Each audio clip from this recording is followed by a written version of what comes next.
আজ তোমাদের কাছে একাদশ শ্রেণীর সেকেন্ড সেমিস্টারের জয় গোস্বামীর নুন কবিতা বিষয়ে আলোচনা করব। নুন কবিতার প্রত্যেকটি লাইন ধরে ব্যাখ্যা করব। জয় গোস্বামী কলকাতায় 1954 সালে জন্মগ্রহণ করেন। তার বিভিন্ন কাব্যগ্রন্থ যেমন প্রত্নজীব, উন্মাদের পাঠক্রম, ভূতম ভগবান, ঘুমিয়েছ ঝাউপাতা, বজ্র বিদ্যুৎ ভর্তি খাতা, পাগলি তোমার সঙ্গে ইত্যাদি সব বিখ্যাত কাব্যগ্রন্থ। জয় গোস্বামীর কবিতার যে বিশেষ দিকগুলি দেখা যায় সেগুলি হল শ্রমজীবী খেটে খাওয়া মানুষের প্রতি সহানুভূতি,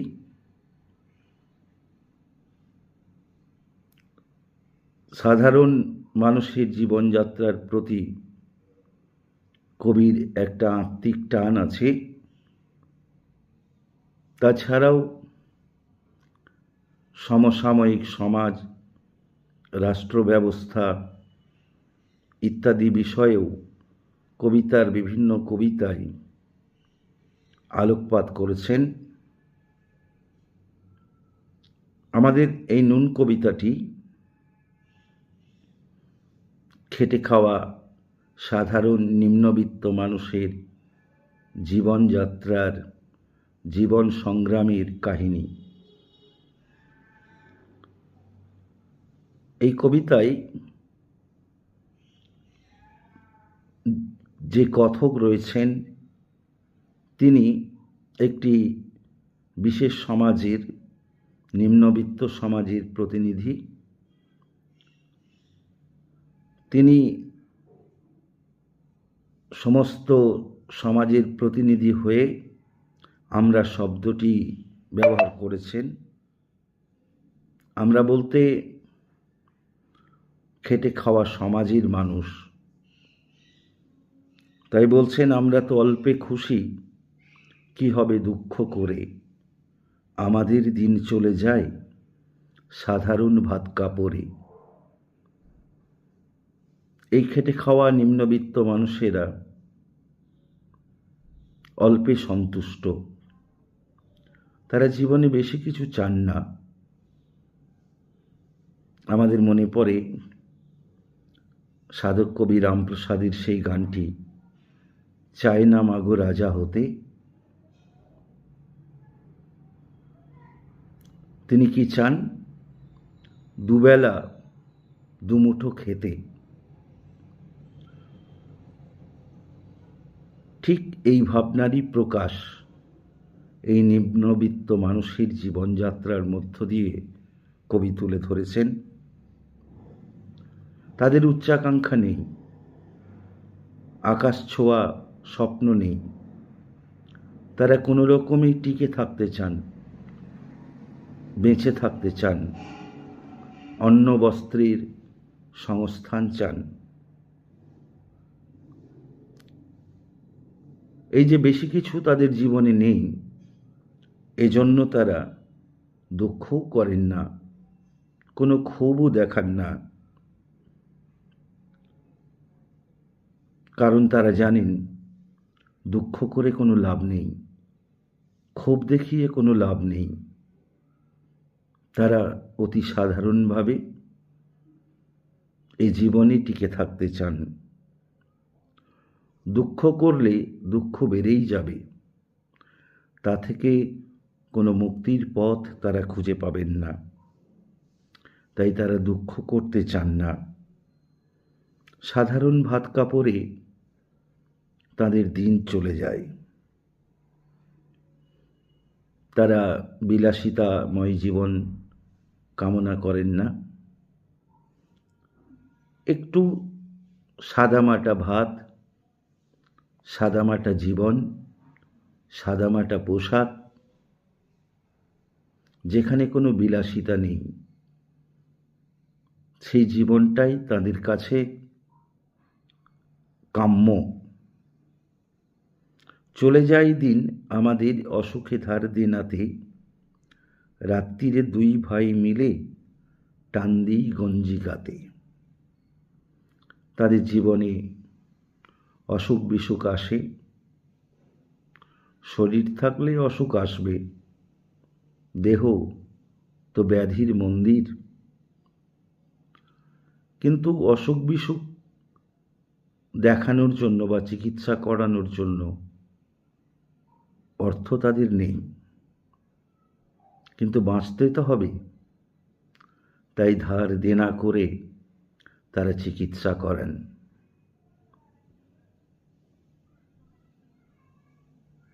এইভাবে ঋণগ্রস্ত হয়ে পড়েন তারা।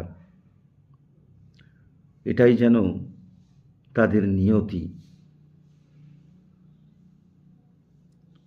আবার রাত্রিবেলা দু ভাই মিলে তারা গঞ্জিকা মানে গাঁজাতে টান দেন। কেন তারা গাঁজায় টান দেন? আসলে বাস্তব জীবন বড় কঠিন এবং কঠোর তাদের কাছে। তাদের অন্ন নেই, বস্ত্র নেই, বাসস্থান নেই, সব কিছু নেই। তারা যেন একটা নেই রাজ্যের বাসিন্দা। ওই যে অচিন্ত্য কুমার সেনগুপ্ত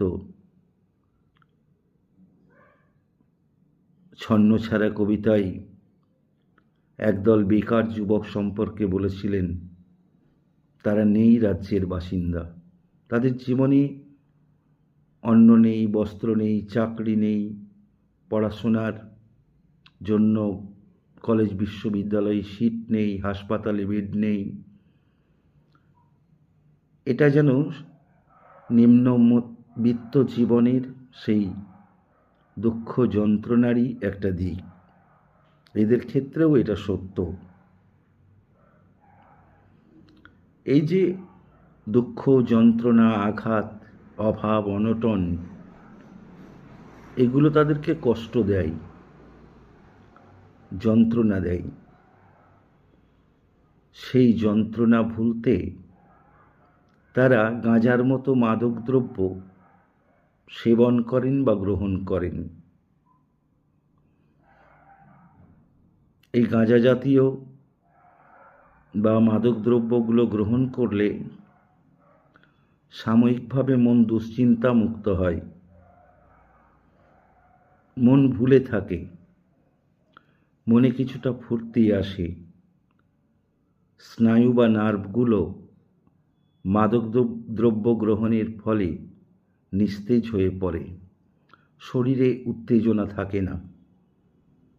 তাই এ সময় রাগ, দুঃখ, এই যে বিভিন্ন অনুভূতিগুলো আমাদের আছে, এগুলো প্রশমিত হয়ে যায়, শান্ত হয়ে যায়। তাই তারা গঞ্জিকা বা গাঁজার নেশা আসক্ত হয়ে দুঃখ ভোলেন। রাত্রিবেলা সারাদিন তারা খাটাখাটনি করে যখন বাড়ি ফিরে আসেন রাতের বেলা, দিনের সেই যে অনেক যন্ত্রণা, অনেক কষ্ট, তারা রাতের বেলা ভুলে যেতে চান। রাতটাকে একটু শান্ত করতে চান, নিশ্চিন্তে ঘুমোতে চান, মনকে দুশ্চিন্তা মুক্ত করতে চান। তাই তারা গঞ্জিকাতে টান দেন। এই যে মাদকদ্রব্য গ্রহণ বা গঞ্জিকা সেবন স্বাস্থ্যের পক্ষে নিশ্চয়ই ভালো নয়, তবু এরা নিরুপায়। এই পথ অবলম্বন করে তারা টিকে থাকতে চায়, বাঁচতে চায়, দুঃখ ভুলতে চায়। তাদের এই মাদক সেবন নিরুপায়ের বেঁচে থাকার একটা আশ্রয়, যদিও তা স্বাস্থ্যের পক্ষে ক্ষতিকর, কিন্তু কোনো উপায় নেই। সব দিন হয় না বাজার, হলে হয় মাত্রা ছাড়া। বাড়িতে ফেরার পথে কিনে আনি গোলাপ চারা। এরা সব দিন বাজার করতে পারে না। বাজার করতে গেলে তো টাকা পয়সার দরকার, কিন্তু এদের রোজগার তেমন নেই, সব দিন কাজও পায় না। সেই নিম্নবিত্ত খেটে খাওয়া মানুষ। আমাদের এই যে সমাজ ব্যবস্থা, এই সমাজ ব্যবস্থায় রয়েছে অর্থনৈতিক বৈষম্য বা শ্রেণী বৈষম্য। এক শ্রেণীর মানুষের হাতে প্রচুর অর্থ সম্পদ, আর এক শ্রেণীর মানুষের হাতে কোনো অর্থ নেই, সম্পদ নেই, দুবেলা দুমুঠো খাবার নেই। তাই অর্থের অভাবে এরা বাজার করতে পারে না। আবার কোনো দিন একটু আধটু ভালো রোজগারও হয়ে যায়, তখন তারা মাত্রা ছাড়া বাজার করেন। মাত্রা ছাড়া বাজার তারা কেন করেন? এখানে এই সব খেটে খাওয়া মানুষের একটা মনস্তত্ত্ব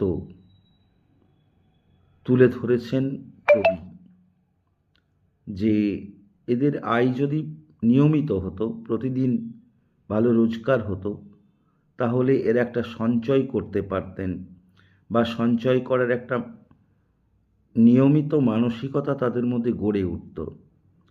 কিন্তু যেহেতু প্রায়ই আয় হয় না, রোজগার হয় না, সেজন্য সঞ্চয় করার মানসিকতাও এদের নেই বা আসে না।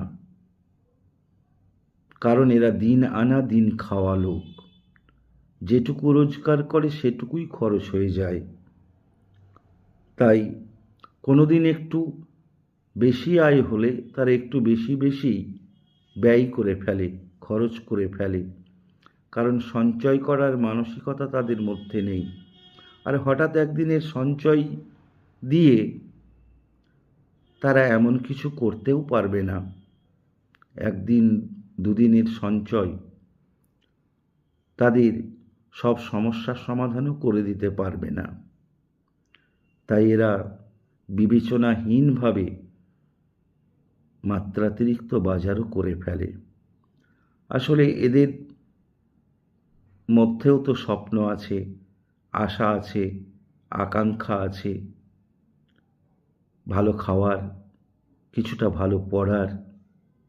তাই যখন রোজগার একটু বেশি হয়ে যায়, তখন তারা একটু বেশি মাত্রায় বাজার করে মনের মধ্যে যে অতৃপ্ত আকাঙ্ক্ষাগুলো রয়েছে সেটা মিটিয়ে নিতে চায়। তাই মাত্রা ছাড়া বাজার করে। বাজার করে ফেরার পথে বাজার থেকে গোলাপ চারাও কিনে ফেলে। গোলাপ চারা একটা স্বপ্ন, একটা সৌন্দর্যের প্রতীক। গোলাপ চারা কোনো খাদ্যবস্তু নয়, এই যেন একটা সৌন্দর্যের জগৎকে জীবনে আহ্বান করা। তাই গোলাপের বা গোলাপ চারার প্রয়োজন এদের জীবনে তেমন কিছু নেই। যারা অর্থ সম্পদে বলীয়ান, ধনী, তারা সুন্দর গোলাপ দিয়ে বাগান তৈরি করেন, তার সৌন্দর্য উপভোগ করেন। কিন্তু এই সব খেটে খাওয়া মানুষের জীবনে এই সৌন্দর্যের কোনো দাম নেই। সেই কবি সুকান্তের ভাষায়, পূর্ণিমা চাঁদ যেন ঝলসানো রুটি। কিন্তু প্রতিটি মানুষেরই সে ধনীই হোক আর দরিদ্রই হোক, মনে একটা স্বপ্ন থাকে, একটা আকাঙ্ক্ষা থাকে। সেই স্বপ্ন কখনো কখনো মানুষকে ভেতরে ভেতরে তাড়না দেয়। তাই এরা গোলাপ চারা কেনেন। একটা সৌন্দর্যকে তাদের জীবনে প্রতিষ্ঠা করতে চান, তাই তারা গোলাপ চারা কিনে আনেন। এই গোলাপ চারা কেনা অনেকটাই হঠকারী সিদ্ধান্ত। কেন?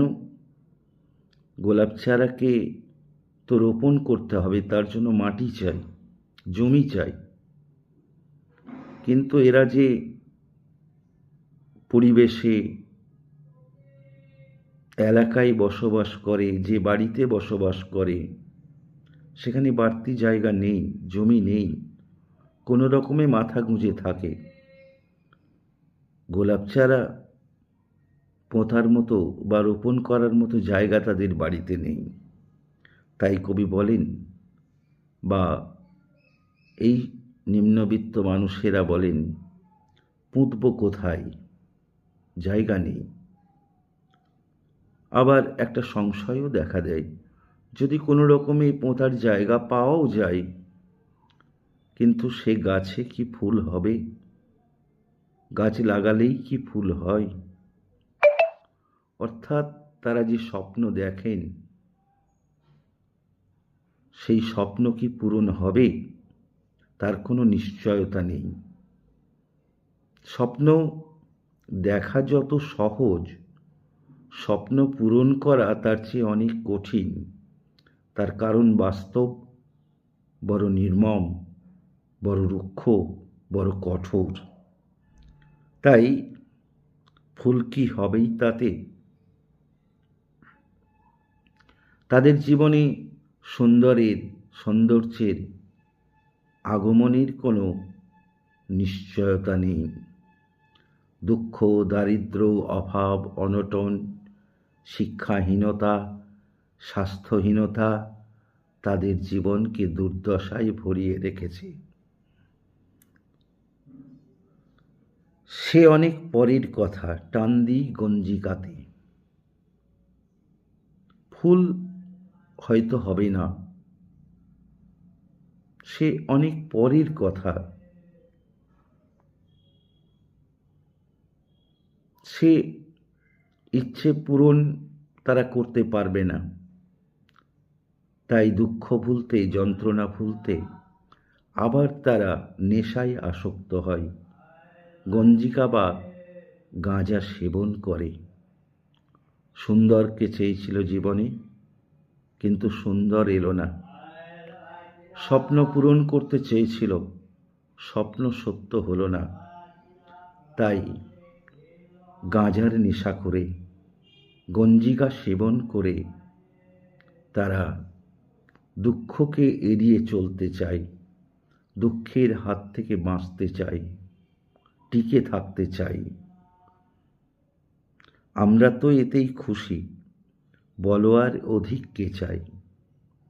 তারা বেশি কিছু চায় না, যেটুকু ন্যূনতম প্রয়োজন বাঁচার জন্য, সেটুকু হলেই তাদের চলে। তাই আমরা তো এতেই খুশি, অধিক বলো তার আর অধিক কে চাই? তারা বেশি চায় না। বেশি চাওয়া তাদের জীবনে সম্ভব নয়। তাই হেসে খেলে কষ্ট করে আমাদের দিন চলে যায়। এর মধ্য দিয়েই হেসে খেলে কষ্ট করে তারা দিন কাটিয়ে দিতে চায়। তাদের জীবনে কষ্ট আছে, অভাব অনটন সবই আছে, কিন্তু তবু হেসে খেলে তারা জীবনটাকে উপভোগও করতে চায়, আনন্দময়ও করতে চায়। মাঝে মাঝে চলেও না দিন, বাড়ি ফিরি দুপুরে রাতে, খেতে বসে রাগ চড়ে যায়, নুন নেই ঠান্ডা ভাতে। মাঝে মাঝে এদের দিন চলে না, কোনো দিন কাজ জোটে, কোনো দিন কাজ জোটে না। তাই কখনো রোজগার হয়, কখনো রোজগার হয় না। তখন অন্নের অভাব দেখা যায়, ঘরে বস্ত্রের অভাব দেখা যায়। সবটাই একটা নাবাচক জীবনযাত্রা তাদেরকে দুর্দশার অন্ধকারে ডুবিয়ে দেয়। তাই দিন চলে না, অভাব তাদেরকে দংশন করে। এরা দুপুর রাতে বাড়ি ফেরে, অর্থাৎ অনেক রাত করে কাজের সন্ধানে বাড়ি ঘুরেছিল এরা। তারপর কর্মক্লান্ত শরীরে অনেক রাত করে বাড়ি ফেরে। বাড়ি ফিরে এসে দেখে কি, নুন নেই ঠান্ডা ভাতে। সারাদিন কাজকর্ম করে বা ঘোরাফেরা করে তাদের যখন খিদে পায়, খিদের আগুন জ্বলে পেটে, তারা বাড়ি এসে দেখে নুন আনতে পান্তা পুরানো সংসারে একটুখানি ঠান্ডা ভাত হয়তো আছে, কিন্তু সেই ভাতটুকু খাবার মতো কোনো সবজি তাদের বাড়িতে নেই। এক্ষেত্রে অতি সামান্য জিনিস নুন, যেটুকু হলে তারা ওই ঠান্ডা ভাতটুকু খেতে পারবে, সেই নুনটুকুরও তাদের অভাব। ঘরে নুন বাড়ন্ত, নুন নেই। তাই খেতে বসে তাদের রাগ চড়ে যায়, অর্থাৎ তারা অত্যন্ত রেগে যায়। এই রাগ কার ওপর? পরিবারের মানুষজনের ওপর? না, অন্য বিশেষ কারো ওপর। এই রাগ এই কবিতার মূল বক্তব্য অনুসারে আমাদের রাষ্ট্র ব্যবস্থা বা সমাজ ব্যবস্থার প্রতি। যে সমাজ ব্যবস্থা, যে রাষ্ট্র ব্যবস্থা মানুষের অন্ন বস্ত্র বাসস্থানের, শিক্ষা স্বাস্থ্যের ন্যূনতম প্রয়োজনটুকু মেটাতে পারে না, মানুষকে তার বেঁচে থাকার অধিকার দিতে পারে না, তার প্রতি এরা ক্ষোভ উগরে দেয়। তাই রাগ চড়ে যায়। ঠান্ডা ভাতে নুন নেই বলে, শুধু কি তাই, আমি তার মাথায় চড়ি। রাগের পরিমাণটা এত বেশি হয় যে আমাদের কথক বা এই কবিতার খেটে খাওয়া মানুষ, তারা রাগ কন্ট্রোল করতে পারেন না, রাগকে নিয়ন্ত্রণ করতে পারেন না, রাগের মাথায় উঠে বসেন, অর্থাৎ মাত্রাতিরিক্ত রেগে যান।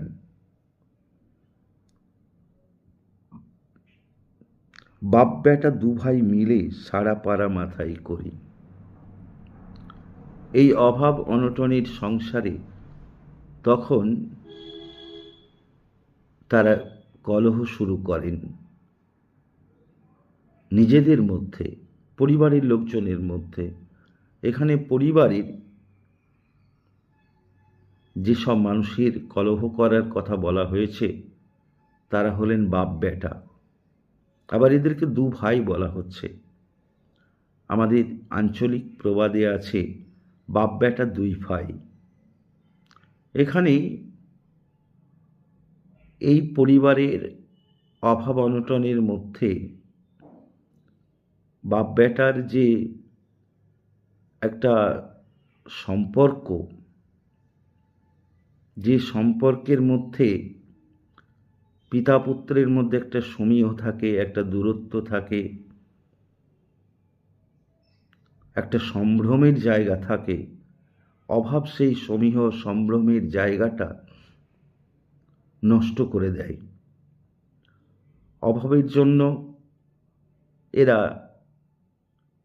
একই লেভেলে নেমে আসে। পিতা পুত্র বা বাপ বেটার এই যে স্বাতন্ত্র্য, এটা আর থাকে না। এরা পরিণত হয় অতি সাধারণ ক্ষুধার্ত বুভুক্ষু মানুষে। তখন সম্পর্ক জ্ঞান আর থাকে না। বাপ বেটা তখন দুই ভাই হয়ে যায়। তাই বাপ বেটা দু ভাই মিলে সারা পাড়া মাথায় করি, অর্থাৎ সমগ্র পাড়াকে শুনিয়ে শুনিয়ে তারা ঝগড়া করে। করি তো তার কার তাতে কি, আমরা তো সামান্য লোক। এই যে ঘরে অন্ন নেই, এত অভাব, এটা যদি সমাজের আর পাঁচজন মানুষের কাছে প্রকাশ পেয়ে যায়, বিষয়টা একটা পারিবারিক অসম্মান। কিন্তু অভাব তাদেরকে এমন জায়গায় নিয়ে গেছে যে এই সম্মানের জন্য তারা চিন্তিত নয়। অভাব তাদের পারিবারিক ইজ্জত সম্মান সম্ভ্রমকে নষ্ট করে দিয়েছে। সমগ্র পাড়ার লোক এই অভাব অনটনকে কেন্দ্র করে এই পারিবারিক কলহকে উপভোগ করে বা সে বিষয়টা জানতে পারে, এবং এই কলহ নিয়ে এই পরিবারের খেটে খাওয়া মানুষেরাও চিন্তিত নয়। পারিবারিক সম্মান নষ্ট হচ্ছে বলে তারা ভাবিতও নয়, কারণ ঠুনকো সম্মানের চেয়ে এদের জীবনে এক মুঠো অন্নের মূল্য অনেক বেশি। সম্মানের চেয়ে বেঁচে থাকাটা আরও বেশি জরুরি। তাই রাগের মাথায় ক্ষোভের মাথায় এরা অন্নাভাবের জন্য পরস্পর ঝগড়া করে। আর পারিবারিক মান সম্মান সম্ভ্রম নিয়ে ধনী মানুষেরা যতটা চিন্তিত হয়, খেটে খাওয়া অভাবী মানুষরা অতটা চিন্তিত হয় না। কেন? তারা সামান্য লোক। এখানে আমরা দেখতে পাই যে আমাদের সমাজ ব্যবস্থায় উচ্চবিত্ত ধনী মানুষেরা খেটে খাওয়া শ্রমজীবী মানুষকে অবহেলার চোখে দেখেন, সামান্য লোক বলে ভাবেন। সামাজিক সম্মান বা মর্যাদা তাদেরকে তারা দেন না। অনেক সময় তাদেরকে ঘৃণার চোখেও দেখেন, তুচ্ছ তাচ্ছিল্য করেন। তাই যাদের জীবনটা তুচ্ছ তাচ্ছিল্যে ভরা, দুঃখ যন্ত্রণায় ভরা, অপমান বঞ্চনায় ভরা, অবহেলায় ভরা, তারা সম্মান নিয়ে চিন্তিত নয়। তারা সামান্য লোক। তাদেরকে গণ্যমান্যরা গণনার মধ্যেও আনে না। তাই এরা সম্মান নিয়েও চিন্তিত নয়, সামান্য লোক বলে। তাদের একটাই দাবি, কি? আমাদের শুকনো ভাতে লবণের ব্যবস্থা হোক। শুকনো ভাতে রাষ্ট্র সমাজ যেন লবণের ব্যবস্থা করে দেয়, এটা তার মৌলিক অধিকার। এই সমাজ ব্যবস্থায়, রাষ্ট্র ব্যবস্থায় এই অধিকারকে প্রতিষ্ঠিত করা একান্তই দরকার। এটা রাষ্ট্রের কর্তব্য। জয় গোস্বামীর মাসি পিসি কবিতার কথা মনে পড়ে, যে মাসি পিসিরা ট্রেনে চাল নিয়ে বিক্রি করতে যায় শহরে। এদের এক মুঠো রোজগার, অনেকগুলো পেট বাড়িতে। কিন্তু শতবর্ষ আসে, শতবর্ষ যায়, এই মাসি পিসিরা প্রজন্মের পর প্রজন্ম ধরে চাল বয়েই বেড়ায়। তাদের আর্থিক অবস্থার উন্নতি হয় না, অভাব অনটন ঘোচে না। নুন কবিতাতেও সেই একই প্রেক্ষিত আমরা দেখতে পাই, যে খেটে খাওয়া নিম্নবিত্ত মানুষের অবস্থার কোনো উন্নতি হয় না। আমাদের দেশ স্বাধীন হয়েছে, স্বাধীনতার কাছে আমাদের অনেক স্বপ্ন ছিল, আশা ছিল, আকাঙ্ক্ষা ছিল, যে সবার অন্ন বস্ত্র বাসস্থান ইত্যাদির সংস্থান হবে, কিন্তু হয়নি। এখনো মানুষ, বহু মানুষ দারিদ্র্যের অন্ধকারে, অশিক্ষার অন্ধকারে, অন্নের অভাবে, শিক্ষার অভাবে দিন কাটাচ্ছে।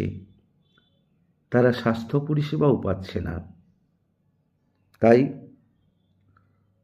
বেঁচে থাকার জন্য যে ন্যূনতম প্রয়োজন, সামান্যতম প্রয়োজন, যেটা না হলে মানুষ বাঁচতে পারে না, সেই নুনের ব্যবস্থাটুকু রাষ্ট্রের করে দেওয়া একান্ত জরুরি। কবি জয় গোস্বামী খেটে খাওয়া মানুষের প্রতি এই কবিতায় সহানুভূতি, সমবেদনা প্রকাশ করেছেন। আমাদের এই সমাজ ব্যবস্থায় একটা পরিবর্তন আসুক। রাষ্ট্রনায়কেরা, সমাজ পরিচালকেরা, রাষ্ট্র পরিচালকেরা এই বিষয়টা নিয়ে ভাবুন। তাদের দরিদ্র মানুষের অন্নের দাবিকে, বস্ত্রের দাবিকে, শিক্ষার দাবিকে, বাসস্থানের দাবিকে, স্বাস্থ্যের দাবিকে প্রতিষ্ঠিত করুন তাদের জীবনে।